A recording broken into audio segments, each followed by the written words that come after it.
I'm adopted, and my biological mother was 17, and so was my biological father. She was 7.5 months pregnant when she decided to go to Planned Parenthood, which is the largest abortion provider in the world, and they counseled her to have a late-term saline abortion, which is a saline salt solution that is injected into the mother's womb. The baby gulps that solution, it burns the baby inside and out, and then she is to deliver a dead baby within 24 hours. And to everyone's great shock and surprise, I didn't arrive dead but alive on April the 6th, 1977 in a Los Angeles County abortion clinic. What's fantastic about this, about the perfect timing of my arrival, is that the abortionist was not on duty yet. So he wasn't even given the opportunity to continue on with his plan for my life, which was death. And I know that I am in a government building, and a beautiful one it is, and I love your country as well as my own. But I know in the age that we live in, it is not at all politically correct to say the name of Jesus Christ in places like this. To bring him into these sorts of meetings, because his name can make people so terribly uncomfortable. But I didn't survive so I could make everyone comfortable. I survived so I could stir things up a bit. And I have a great time doing it.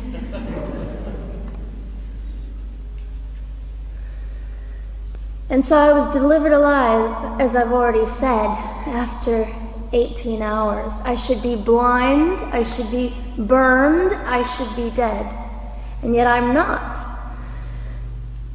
You know what is fantastic vindication is the fact that the abortionist had to sign my birth certificate. So I know who he is. And it also says, for any skeptic listening, on my medical records, born during saline abortion. Ha! They didn't win. I've done some research on the man that performed the abortion on me. And his clinics are the largest chain of clinics in the United States of America, and they gross $70 million a year.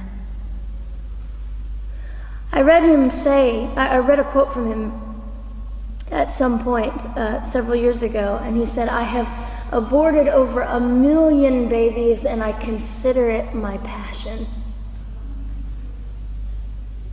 I tell you these things because, listen, ladies and gentlemen, we are in an interesting battle, whether we realize it or not, in this world. It is a battle between life and death. What side are you on?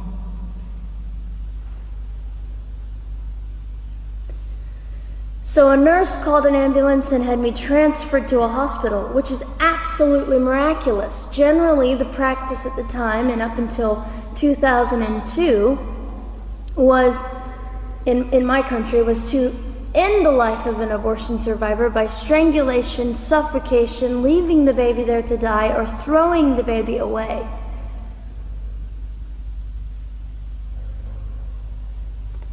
But on August the 5th, 2002, my extraordinary President Bush signed into law the Born Alive Infants Protection Act to prevent that from occurring anymore. You see, we're playing for keeps. We're playing I'm hoping to be hated by the time that I die so that I can feel God about me and understand what it was to be hated. He was hated. Christ was hated. And not that I look forward to being hated, but I know along my journey, I know I'm already hated because I declare life.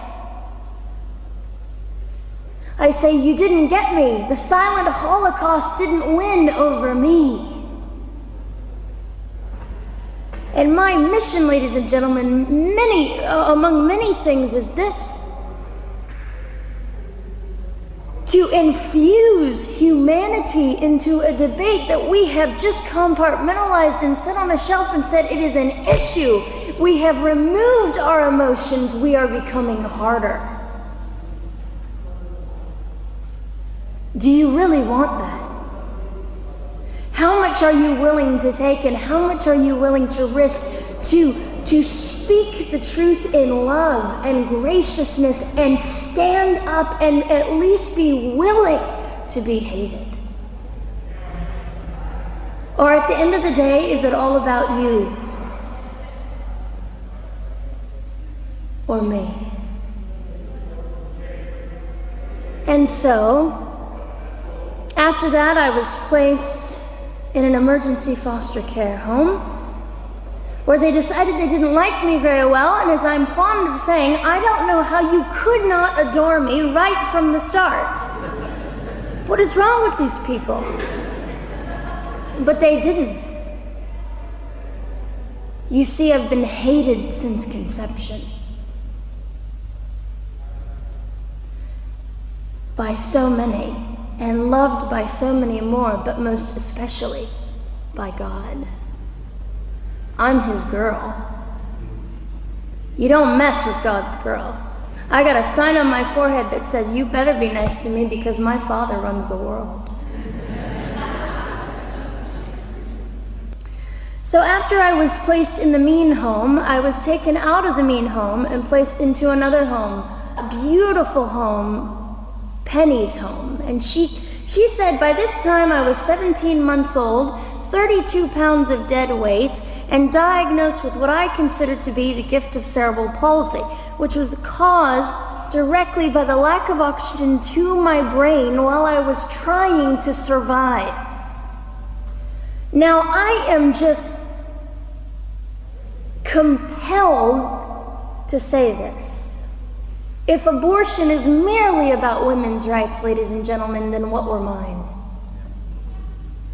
There was not a radical feminist standing up and yelling about how my rights were being violated that day. In fact, my life was being snuffed out in the name of women's rights.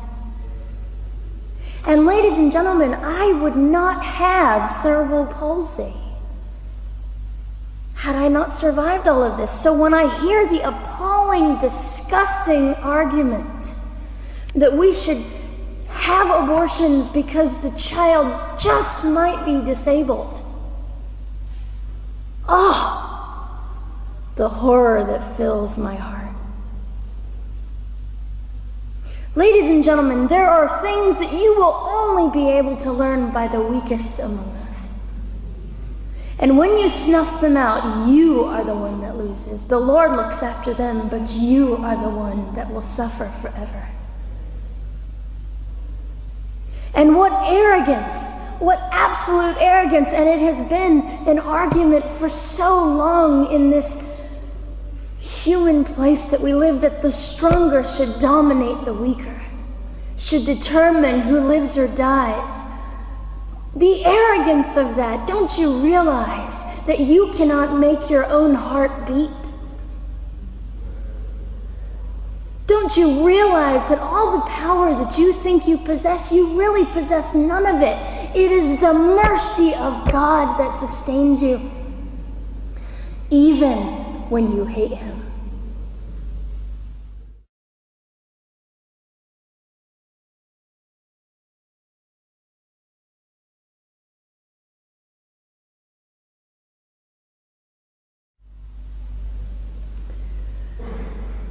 So they looked at my dear Penny and they said, Gianna will never be anything, which is always encouraging. And she decided to ignore them, and she worked with me 3 times a day, and I began to hold up my head, and they said, well, Gianna will never this and never that. Long story shorter, I was walking by the age of 3.5 with a walker and leg braces, and I stand up here today with a mild little limp, and without a walker and leg braces. I fall gracefully sometimes and very ungracefully at other times, depending on the situation, but I consider it all for the glory of God. You see, ladies and gentlemen, I am weaker than most of you, but this is my sermon. And what a small price to pay to be able to blaze through the world as I do and offer hope. And I think in our misunderstanding of the way things work, we misunderstand how beautiful suffering can be. I don't willingly sign up for it, but when it comes, we forget.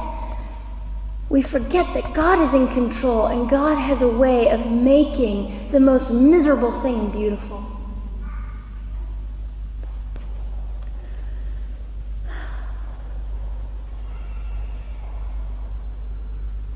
I have met my biological mother. I have forgiven my biological mother. I am a Christian.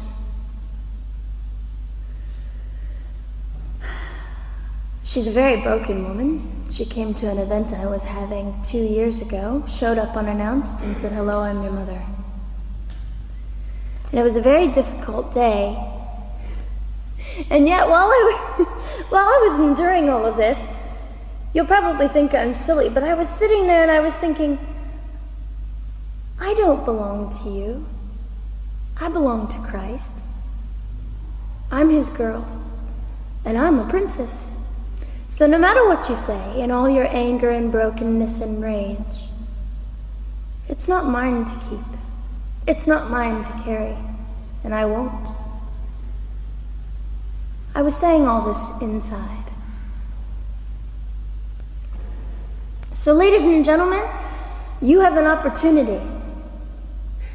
But for just a brief moment, I would like to speak directly to the men in this room and do something that is never done.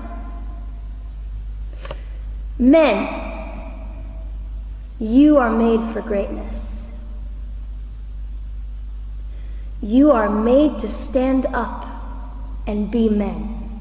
You are made to defend women and children, not stand by and turn your head when you know murder is occurring and do nothing about it. You are not made to use women and leave us alone. You are made to be kind and great and gracious and strong and stand for something. Because men, listen to me, I am too tired to do your job. Women, you are not made for abuse. You are not made to sit and not know your worth and your value. You are made to be fought for forever. So now is your moment. What sort of people are you going to be? I trust incredible. I trust, men, you will rise to the occasion. To the politicians listening, particularly to the men, I would say this: you are made for greatness, set your politics aside. You are made to defend what is right and good. This fiery young girl will stand here and say, now's your moment. What sort of man do you want to be? A man obsessed with your own glory, or a man obsessed with the glory of God?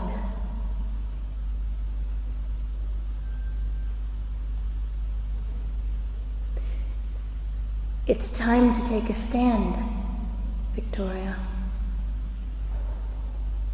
This is your hour. God will assist you. God will be with you. You have the opportunity to glorify and honor God in 2008. I'll just end with this. Some of you might be slightly annoyed that all I keep doing is talking about God and Jesus.